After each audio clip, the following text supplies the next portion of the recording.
Salam dostlar, Füyuzat televiziyasında mən Tural İsmailovun təqdimatında arxa plan verilişinin növbəti buraxılışını izləyirsiniz.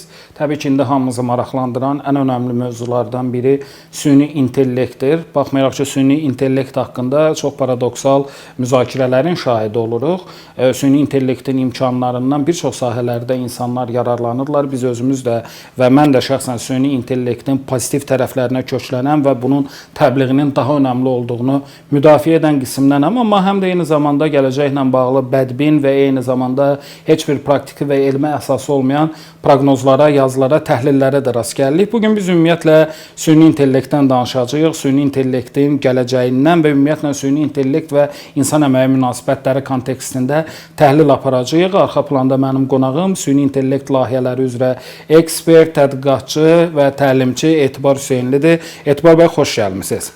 Xoş gördük, təşəkkür edirəm dəvət üçün. Çox sağ olun. Əvvəlcə Etibar bəy, süni zəka deyəndə tamaşaçılar konkret nə anlamalıdırlar? Çünki son dövrlərdə o məşhur ChatGPT üzərindən süni zəkanı sanki bir tətbiqmiş kimi düşünən insanlara da rast gəlir. Bir giriş eləyək, daha sonra digər sualları ünvanlayacağım. Buyurun. Aydındır, çox sağ olun. Süni intellekt ümumiyyətlə insan əməyini, insana məxsus istənilən bir fəaliyyət növünə kompüterə kod yazaraq öyrədilməsi nəticəsində ərsəyə gələn bir texnologiyadır.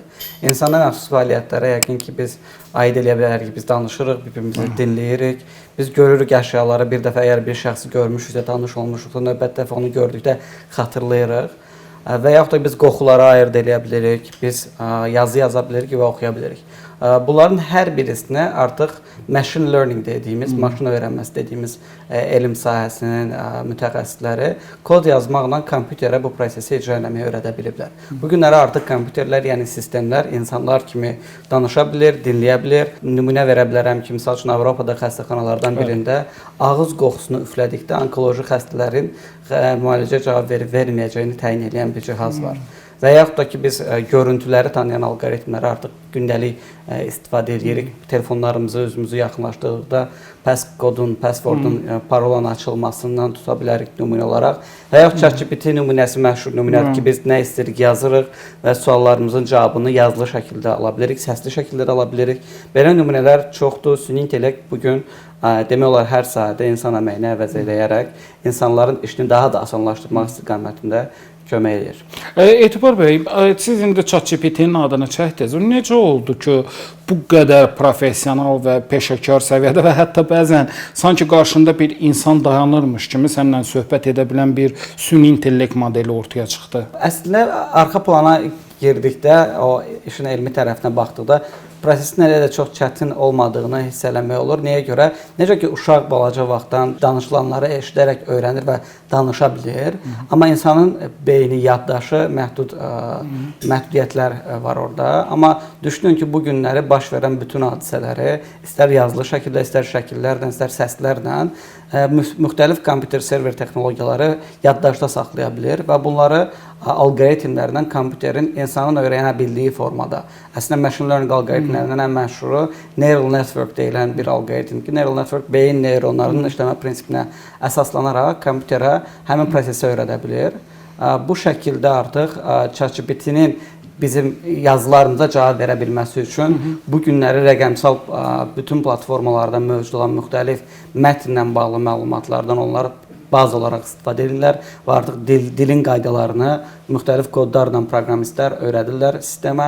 Sistemin də artıq çox böyük bir nəhəng gücü olmalıdır ki, resursu olmalıdır ki, eyni anda dünyada milyardlarla insan sorğu göndərdikdə bunun cavabını verə bilsin. Yəni bu tərəflər bir araya gəldikdə belə rahat həlləri ortaya çıxarmaq əslində mümkün olur yəni. Siz bu sahəni daha yaxşı bilirsiniz. ChatGPT indi bax o keyfiyyətlərinə görə rəqibsiz görünür. Doğrudan rəqibsizdir, yoxsa başqa alternativlər də var, sadəcə istifadə etməsi ChatGPT qədər asan deyil ya da onun qədər populyar deyil dünyada.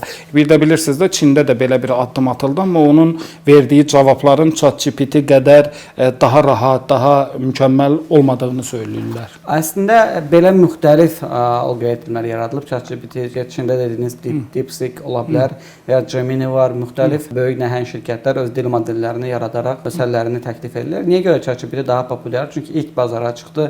Adətən həmişə belə bir trend var ki, birinci bazara çıxan rəqabət üstünlüyü əldə edir. Ona görə yəqin ki, mən təxmin edirəm ki, bir uzun müddətdə ChatGPT rəqabət üstünlüyünü özündə saxlamağa davam eləyəcək. Amma təbii ki, əvvəllər də avtomobil ilk dəfə yarananda yəqin ki, bir marka olub. Tədricən markalar artdıqca rəqabət kəskinləşib.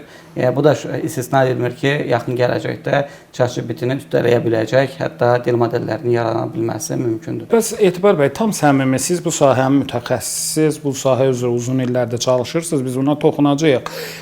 Süni intellektin təhlükələri haqqında yazılan məqalələrə yəqin ki, siz də rast gəlirsiniz. Hətta videolarda çəkirlər, bunun üzərində bəzi film ssenarilərinin yazıldığı, bəzi filmlər hətta vəziyyəti dramatikləşdirib qorxu səviyyəsinə çatdırırlar. Gələcəkdə süni zəkanın bütün dünyanı işğal etməsi məsələsinə qədər belə absurd filmlər çəkirlər. Necədir yanaşmanız? Yəni niyə bu qədər bunu təhlükəli kimi algılamaq, qəbul etmək tendensiyalarını müşahidə edirik? Kütlənin ümumiyyətlə psixoloji yanaşmaları başa düşüləndir. Bəziləri bu prosesə müsbət yöndən, bəziləri neqativ tərəflərdən yanaşır və təbii ki, biz bunu şahid edirik ki, süni intellektin müsbət tərəfləri olduğu kimi neqativ tərəflərdən var. Yəni bu hər şeydə var. Adi bir bıçağı istifadə edərkən biz çörək də doğraya bilirik, amma hansısa cinayətkar onu hansısa bir cinayət vasitəsi kimi də istifadə edə bilər. Eyni qaydada süni intellekt, yəni pis niyyətli insanların əlinə keçdikdə bu böyük bir təhlükəli silaha çevrilə bilər. Bu amma mənim şəxsi mütəxəssis kimi rəyim ondan ibarətdir ki, bu məncə məhsulu pis məhsul eləmir. Yəni. Əvvəllər də ilk dəfə avtomobil yarananda anarxik bir vəziyyət var idi. Yol hərəkətini tənzimləyən qayda qanunları yox idi. Hərə necə istədi idarə edirdi və bunun nəticəsində qəzalar baş verirdi. Amma tezliklə yol hərəkətini tənzimləyən qayda qanunlar artıq yaranmağa başladı və bu risklər aradan qaldırıldı. Süni intellekt sahəsində çox böyük riskləri var. Bugün bu risklərin bir çoxsunun qarşısı alınması məqsədilə müəyyən işlər görülür. Bir çoxsu üzərində də işlər görüləcək. Başlanğıc dövrdəyik. Yəqin çox problemlərini yaşayacaq, görəcəyik. Amma uzun müddətdə düşündükdə süni intellekt ancaq bizim ən yaxın dostumuza çevriləcək bir vasitə olacaqdır.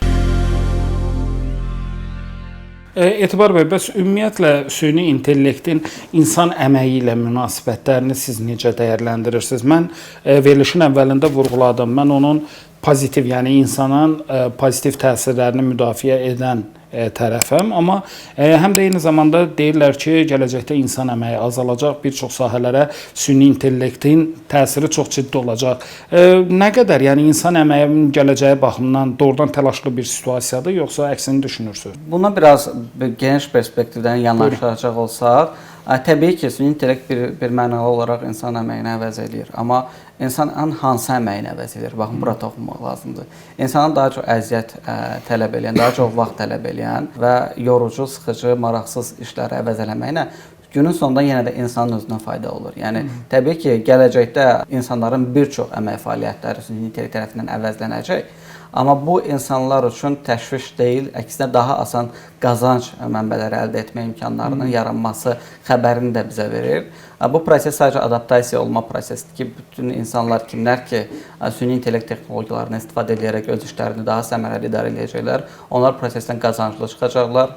Yəni ona görə bugün süni intellektin bağladığı iş yerlərinin sayı statistikalar göstərir ki, açdığı iş yerlərinin sayından daha azdır. Yəni düzdür, müəyyən insanlar işlərini itirirlər, amma başqa bir kütlə də var ki, süni intellekt sayəsində yeni işlər yaranır və baxın ki, yeni yaranan işlər əvvəlki işlərə baxanda daha qısa müddət tələb edir, öyrənmək daha asandır və yaxud da ki, bu işlərin effektivliyi daha yuxarıdır və verdiyi nəticə, qazanc daha yuxarıdır. Bu baxımdan bu keçid prosesində çox insan bundan müəyyən zərərlər də görəcək, amma uzun müddətlə yanaşanda mütləqdir ki, süni intellekti öyrənən şəxslər, öz işinə tətbiq edən şəxslər gələcəkdə daha çox nəticə, daha çox məhsuldarlıq əldə edə biləcəklər.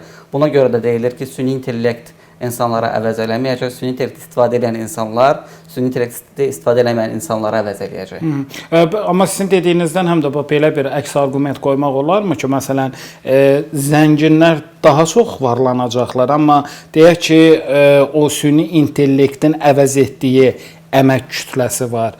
Onlar işlərini itirəcək və bu daha çox yoxsullaşmağa səbəb olacaq. Belə də düşünmək olar yoxsa? Təbii ki, bu tamamilə hər spekulyasiyanı eləmək olar və hər birisinin doğru və ya belə deyim də müzakirə açıq tərəfləri var. Mən sadəcə bunu qeyd edə bilərəm ki, necə ki müxtəlif dövlət qurumlarının proqramları var. Bu gün məşğulluğu təmin etmək üçün Sosial Müdafiə Nazirliyi fəaliyyət göstərirsə, bütün dövlət qurumlarında belə qurumlar mövcuddur. Yəqin ki, gələcək elə bir dövrdür ki, yəni insanların zəruri ehtiyaclarını təmin etmək üçün lazım olacaq texnoloji həllər ortaya çıxacaq ki, artıq insanlar işləmədən də öz ehtiyaclarını təmin edə biləcəkləri bir dövr bizi gözləyir. Bəs insanlar nə edəcək? Tamam başqa bir dövrdən söhbət gedir. Bəlkə də 200-300 il öncə ümumiyyətlə internet yox idi, telefonlar, ağıllı telefonlar yox idi. Bizə bəlkə təəccüblü gəlir ki, insanlar necə yaşayırdı, amma bugünkü yaşayış tamam fərqlidir. Düşünün ki, bundan sonraki yaşayış indiki yaşayışdan da tamamilə fərqlənəcək. Orada artıq müəyyən mənada bir çox insandan işləmək tələb olunmaya biləcəyi gözlənilən bir yaşantıdan söhbət gedir ki, düzdür onlar ac qalıb ölməyəcəklər. Sosial müdafiəni təmin edən qurumlar onların da hansısa şəkildə ehtiyaclarını təmin etməyə imkan yaradacaq layihələr, proqramlar yaradacaqlar. İnsanlara sadəcə olaraq həyatlarını daha səmərəli, daha faydalı keçirə bilmələri üçün sadəcə istirahət, kitab oxumaq ya da ki müxtəlif hobbilərdən həyatlarını idarə etmək yeni fərqli dövr qeyd etdiyim kimi gəlir. Bu dövrə hazırlıqlı olmaq lazımdır hər məndə. Etibar bəy və bəzən görürük ki, süni intellekt vasitəsindən resept yazdıranlar var. Yəni həkimə getmirlər, süni intellektə resept yazdırırlar. Bu məsələnin bir tərəfi, digər tərəfi.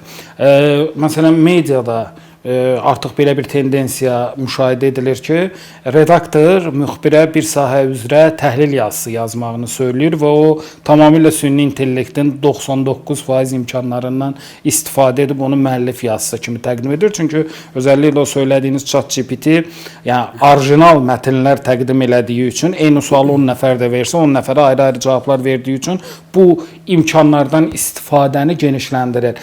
Və yaxud da bəstəkar musiqi bəstələyə bilər, şair şeir yazdıra bilər, yazdırır da. Bu tendensiyalara bu sahə üzrə ekspert kimi demirəm, bir insan kimi yanaşmanız necədir? Bu tendensiyalar artacaq və hamının işini asanlaşdırdığına görə nə qədər qarşısı alınmaz bir prosesə çevrilir, yəni və artaraq davam edəcək. Mən tibbi mövzuda qeyd edərdim ki, düz reseptlə bağlı təklif edən həllər olmuş ola bilər, amma hüquqi olaraq da, etik olaraq da bu həkimin rəyi olmadan o süni intellekt həllinin resept tövsiyə eləməyə məsləhət eləyə bilər. Eləyənlər mütləq yazır ki, mütləq həkiminizlə bunu məsləhətləşin. Bugün tibb kömək eləyən bütün süni intellekt həlləri kimlik diplom sertifikasiyası istəyir, onu istifadə edə bilmək üçün də. Sadə vətəndaş gedir oradan professional tibbi süni intellekt həllərindən söhbət gedir. Həkimlər üçün bu nəzərdə tutulub, dizayn olunub. Həkimlərin işini asanlaşdırır və yaxud da ki, mən bunu vurğulayardım ki, elə sizin qeyd elədiyiniz müxtəlif mətnlər əldə eləmək. Yəni indi də var, əvvəllər də olub ki, müəyyən məşğul insanların köməkçiləri olub. O öz fikirlərini bir neçə cümlə ilə ki, mənə bu səpkidə bir mətn çıxış hazırla, bu mövzuda bir məqalə yazın deyə tapşırıq verir və onun işçiləri bu işi həyata keçirirlər. Düşünün ki, bugün bu işi görə biləcək hər bir insan həmin o rəhbər pozisiyalarda olacaq məşğul insanlar səviyyəsində əlçatan işçiyə sahib olur. Təbii ki, bu müəlliflik hüquqi nöqteyi nəzərindən o hüququn prinsipləri də artıq dəyişəcək yəqin ki.